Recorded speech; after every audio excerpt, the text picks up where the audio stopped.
एक बार एक बौद्ध भिक्षु अपने आश्रम में शिष्यों को ज्ञान की बातें बता रहे थे। बौद्ध भिक्षु ने प्रवचन के अंत में शिष्यों से पूछा कि यदि किसी के मन में कोई संशय हो तो पूछ लो। तभी उनमें से एक शिष्य खड़ा हुआ और हाथ जोड़कर बोला, हे महात्मा, मुझे कुछ कहना है कि जब तक हम आपके पास होते हैं, आप जो भी ज्ञान की बातें हमें बताते हैं वो हमारी बुद्धि में आसानी से प्रवेश कर जाती है, परंतु यहाँ से लौटने के बाद वो बातें धीरे धीरे विस्मृत होती जाती हैं। ऐसा क्यों होता है? कृपया बताइए कि हम वैसी बुद्धि कैसे प्राप्त करें कि हम कुछ भी सीखें वो हमेशा के लिए ग्रहण हो जाए। मन में बुद्धि का कोई भी विकार उस ग्रहण किए हुए ज्ञान को भुला न पाए। तब बौद्ध भिक्षु बड़े प्रसन्न हुए और बोले, शिष्य, तुम पहले से ही बुद्धिमान हो, तुम्हारी ज्ञान में रुचि है, इसलिए मैं तुम्हें ज्ञान की बातें बता पा रहा हूँ और तुम सुन पा रहे हो। यदि ऐसा नहीं होता तो तुम इस ज्ञान को न ग्रहण कर पाते और न ही मैं तुम्हें दे पाता। बुद्धि वही देखती है, वही ग्रहण करती है जो उसके अंदर पहले से ही विद्यमान होता है। फिर भी मैं तुम्हें एक कथा सुनाता हूँ और बताता हूँ कि बुद्धि को किस प्रकार से साध कर बुद्धिमान बना जा सकता है। एक बार एक बुद्धिमान व्यक्ति था। वह अपने गांव के बाहर बैठा हुआ था। तभी वहां से एक यात्री गुजरा और उसने उस बुद्धिमान व्यक्ति से पूछा, इस गांव में किस तरह के लोग रहते हैं, क्योंकि मैं अपना गांव छोड़कर किसी और गांव में बसने की सोच रहा हूँ। तब बुद्धिमान व्यक्ति ने पूछा, तुम जिस गांव को छोड़ना चाहते हो वहाँ कैसे लोग रहते हैं? तब उस यात्री ने कहा कि वहाँ तो स्वार्थी, निर्दयी और रूखे लोग रहते हैं। तब बुद्धिमान ने कहा कि इस गांव में भी ऐसे ही लोग रहते हैं। तब वह व्यक्ति वहाँ से चला गया। कुछ समय बाद एक दूसरा यात्री आया। वही सवाल उसने भी पूछा। तब बुद्धिमान ने उससे कहा कि तुम जिस गांव से आए हो वहाँ कैसे लोग रहते हैं? तब उस यात्री ने कहा कि वहाँ के लोग बड़े विनम्र, दयालु और ईमानदार हैं। तब बुद्धिमान व्यक्ति ने कहा कि हाँ, इस गांव में तुम्हें ऐसे ही लोग मिलेंगे। उस बुद्धिमान व्यक्ति ने पहले यात्री को उसकी बुद्धि के अनुसार जवाब दिया और दूसरी यात्री को उसकी बुद्धि के अनुसार जवाब दिया, क्योंकि हम वो देखते हैं जो हम देखना चाहते हैं। हम वो ग्रहण करते हैं जो हमारी बुद्धि ग्रहण करना चाहती है। हमारी अच्छी बुद्धि अच्छा और बुरी बुद्धि बुरा ग्रहण करती है। ईश्वर ने हम सभी को समान बुद्धि दी है, परंतु उसे अच्छा या बुरा, कम या ज्यादा हमारा व्यवहार व नजरिया बनाता है। यदि हमने कुछ अच्छा ग्रहण किया है और हम चाहते हैं कि वह जीवन भर हमें याद रहे, तो बालक के समान हमें अपनी बुद्धि को निर्मल, छल कपट रहित करना होगा। जैसे बालक को बचपन में पढ़ा हुआ पाठ हमेशा याद रहता है, वैसे ही हमें भी सब स्मरण में रहेगा। उसके लिए कुछ बातों का अभ्यास हमें करना चाहिए। मैं तुम्हें ऐसी 7 बातें बताऊंगा जिसका अभ्यास करके तुम भी अपनी बुद्धि के स्तर को व स्मरण क्षमता को विकसित कर सकते हो। उन 7 बातों में पहली बात यह है कि व्यक्ति को अपने वास्तविक स्वरूप का ज्ञान होना चाहिए।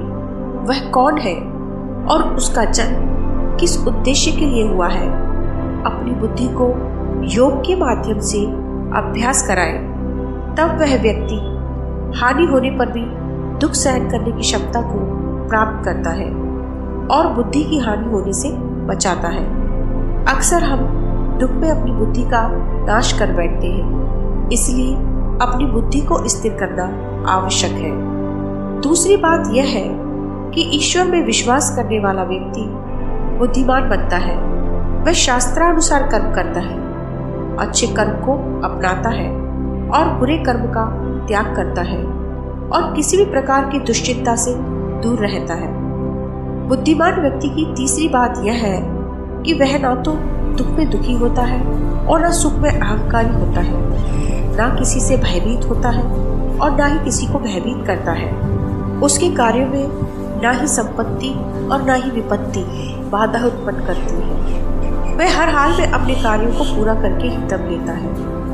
बुद्धिमानी के लिए चौथी बात यह है कि हमेशा धर्म के अनुसार आचरण में व्यवहार करता है। स्वार्थ का त्याग कर निस्वार्थ भाव से कार्य करता है। किसी को अपने कार्य से दुखी नहीं करता। उसकी बुद्धि स्वयं ही सिद्ध हो जाती है।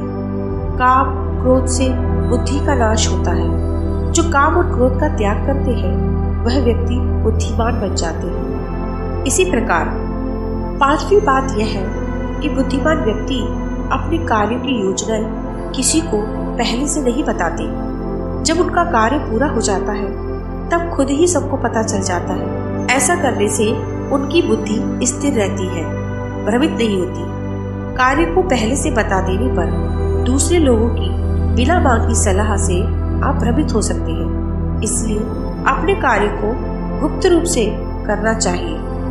अब छठी बात यह है कि समाज के नियमों के अनुसार चलें ताकि आपको विरोध का सामना न करना पड़े, क्योंकि जहां हम समाज के विपरीत चलते हैं तो विरोधों को दूर करने में हम अपना काफी समय और बुद्धि को व्यर्थ ही व्यायाम करवाते हैं। बुद्धिमान व्यक्ति सही मार्ग पर चलता है।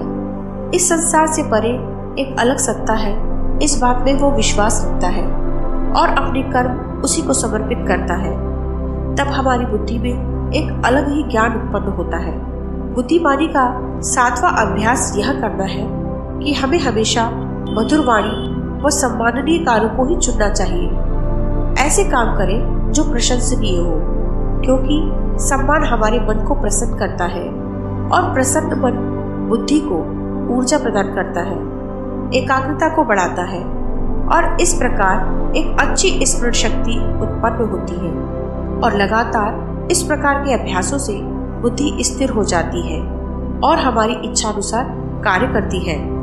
तो आज से ही ये सातों अभ्यास आप सब भी शुरू कर दीजिए, फिर देखो गुरु का ज्ञान कैसे याद नहीं रहता। शिष्यों ने ये 7 अभ्यासों को प्रतिदिन दिनचर्या में शामिल कर लिया। मित्रों, हमारे बुजुर्गों ने भी कहा है कि करत करत अभ्यास से जड़मति होत सुजान, रस्सी आवत जात से सिल पर पड़त निशान।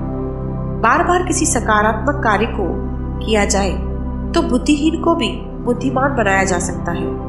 एक एक बूंद पानी की पत्थर पर जब नियमित रूप से गिरती है तो पत्थर में भी छेद हो जाता है। अभ्यास से अपनी बुद्धि को तेज बनाया जा सकता है। यह कथा आपको कैसी लगी कृपया कमेंट में लिखकर जरूर बताएं। वीडियो यदि अच्छी लगी है तो लाइक करें, सब्सक्राइब करें। धन्यवाद।